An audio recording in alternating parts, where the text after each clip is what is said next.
Hi, Trevor here, reflecting on live stream music. Thank you for stopping by.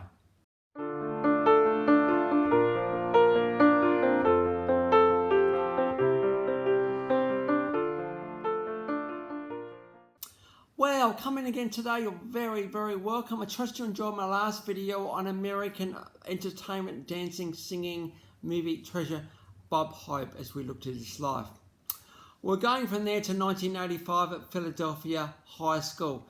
George Bowdy, John Schultz, Marguerite Walker all shared a bit of a love of rhythm and blues, singing in harmonies inspired by such groups as New Edition.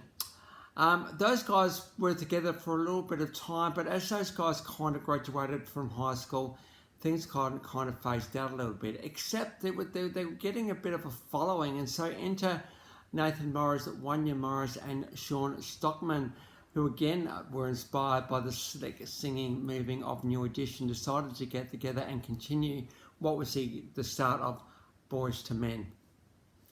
It was in 1989 that they were sort of hanging around music a little bit, and Michael Bivins got hold of them and said, "Hey, you know what? You guys are pretty good. I'm gonna become your manager." And from that point upwards, things very much looked up very much for Boyz II Men, because these guys are very, very significant indeed. 1991, Cooley High Harmony album was released, and at this point, the guys were renamed to Squirt, Slim, Bass, and Alex Vanderpool, just to make life a bit easier for the fans.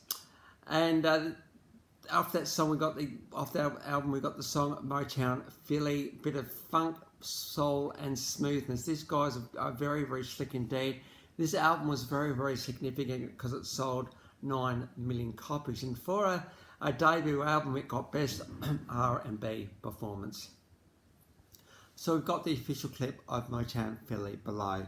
Very much talking about Boyz II Men's early days and the meeting of Michael Bivins. So well and truly go back in time to their start.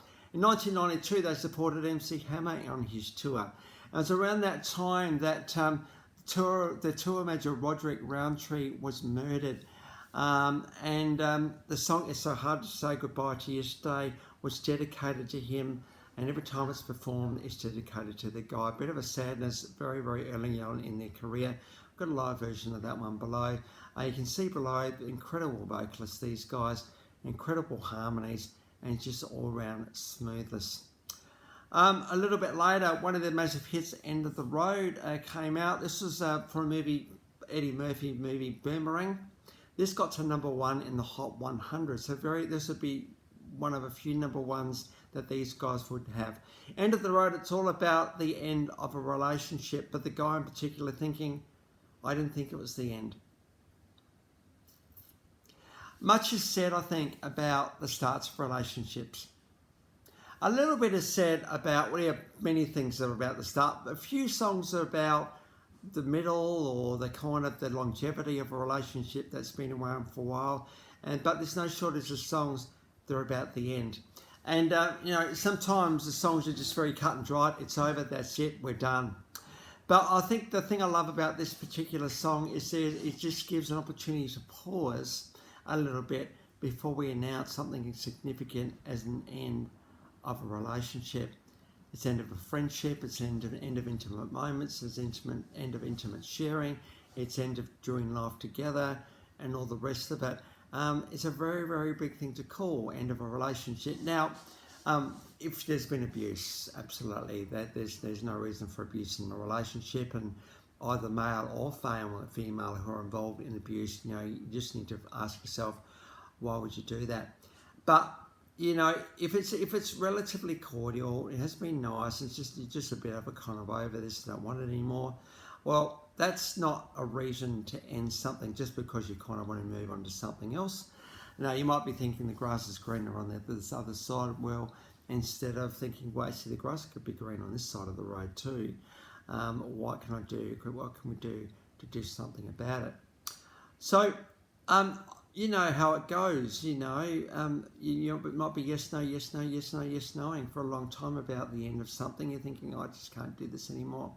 And that becomes your overwhelming thought, your overwhelming feeling, and you think, well, I just really, really need to call it.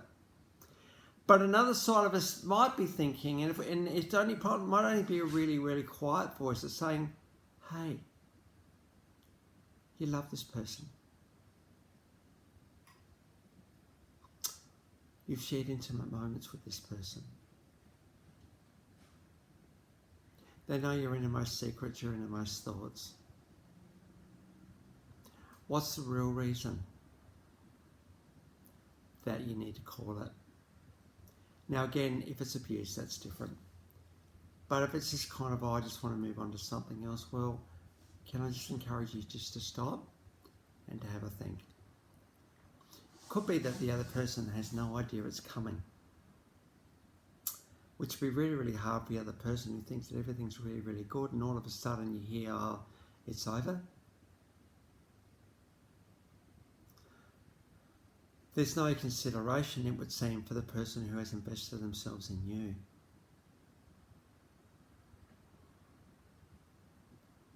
So, at least warrants a conversation, doesn't it, around, hey, look, this is how I'm feeling at the moment.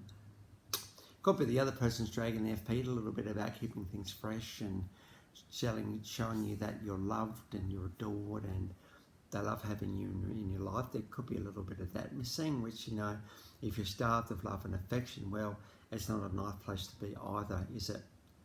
But, you know, we get into routines, don't we? We get into the way things happen, the way things get done, and we get into routine. And the freshness of those early days goes. And I don't know about you, I never want that freshness to go.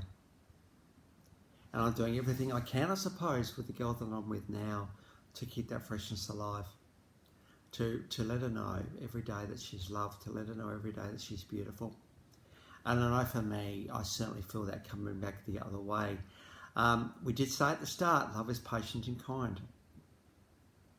There's something about getting something about the culture of the relationship at the start right, isn't it? You know, kindness and patience. It carries us through those times when we might be feeling a bit wobbly, which is a word that sometimes I've used. I'm feeling a bit wobbly today. It's all good. I'm just having a bit of a day. But patience and kindness is a beautiful way of setting a culture right in a relationship so that it does remain fresh, so that we do keep communication channels open, that we realise that grass is really, really lush and green on our side of the fence already.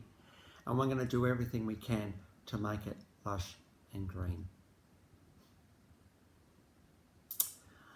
So, end of the road, I think, provides us with an opportunity to pause, I think, before something is done or something is said. Because I'm sure there's many a story. I remember Deborah Allen, the song Baby I Lied, and this song was all about, I did her a little while ago, all about, hey, I didn't want to be with you anymore, I'm going to walk out the door, baby I lied. There's two issues with that, isn't there? First of all, I'm really, really sad now. And secondly, I was an idiot for calling end of the road when I shouldn't have. We don't want to be in that situation, do we? No, we don't. We don't want to be ringing them up and saying, oh, look, I've made a mistake. Imagine the other person getting a call like that one. They wouldn't know what to do with that because you called it. So before we come to the end of the road, have we done everything we can to communicate, to show affection, to show love, to show romance, to show them that they mean the world to you? Have you done all of that stuff? Because the end of the road doesn't have to happen. It could be that someone's watching this video right now, and they might be thinking, oh yeah, look, you know what, I'm really, really close. In fact, I'm past the end of the road now. If only he would this, or if only she would do that.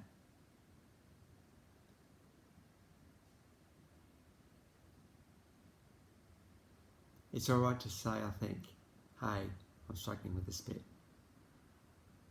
but I love you and I want to be with you. Can we just think about this bit perhaps?